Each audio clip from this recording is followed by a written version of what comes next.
Bismillahirrahmanirrahim.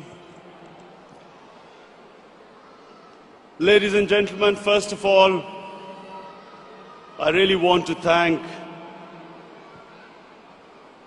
the Unity, the Global Peace and Unity organization to get me here. Give me about 15 minutes to talk to you. The most important thing, the point I want to make tonight is this, that it is extremely important for Muslims to be able to convey to people living in Western countries that there is no correlation between Islam and terrorism. Unfortunately, through a planned campaign, Islam and terrorism have been linked, and 1.3 billion Muslims are on the back foot, on the defensive, trying to justify that Islam has nothing to do with terrorism. And what the point you need to make is this, that according to the Holy Quran, 124,000 messengers of God were sent on earth. All of them with one message. And the message was that the Almighty wanted us to be human beings rather than intelligent animals. Animals believe in might is right, survival of the fittest, whereas human beings have compassion and justice. And Muslims were supposed to be and should be the community that should be compassionate and that should believe in justice, just like every messenger of God to every human community brought the same message. So when something like 9/11 happens, we should be able to tell those people who blamed 1.3 billion people for the acts of 18 people that terrorism knows no religion. All religions preach the same thing. And unfortunately, we do not have either the political or intellectual leadership in the Muslim world to be able to convey our point of view. So we have things, we have words like Islamofascism, like radical Islam.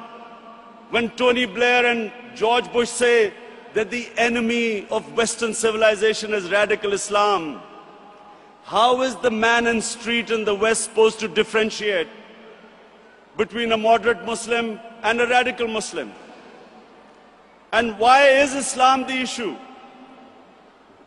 Before 9/11, 70% of all suicide bombings was by Tamil Tigers in Sri Lanka.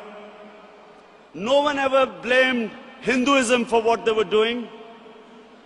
No one ever said that tell the Hindu priests to tell them that suicide bombing is not part of Hinduism.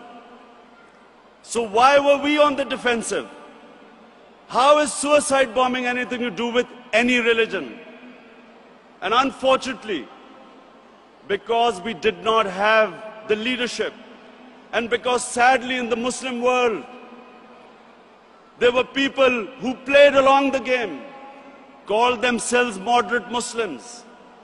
We had military dictators, in order to get Western support, called themselves enlightened moderates, perpetuating this image that perhaps it's something to do with Islam or radical Islam. All human communities have moderates, have liberals, have conservatives, and have fanatics. Islam also has its fanatics, but the moderate majority is always liberal, because our religion preaches, our religion accepts other communities and other religions. We all know that Islam believes in plurality. Muslims have lived with other religions. We have lived with Hindus, we have lived with Buddhists, we have lived with Jews, Christians. We accept, as the Quran says, Allah says in the Quran that it is through His will that we are distributed in different communities. It is through Allah's will that human beings are distributed in different religions and communities. And Allah goes on to say that had He wanted, we would all become one community. And then it goes on to say, the ayat goes on to say, compete in being good human beings. So we have a religion which preaches plurality. We accept other religions. Nowhere does Allah tell us to convert everyone to one monoculture or mono-religion. And all we are asked is to be better human beings, compete in being better human beings.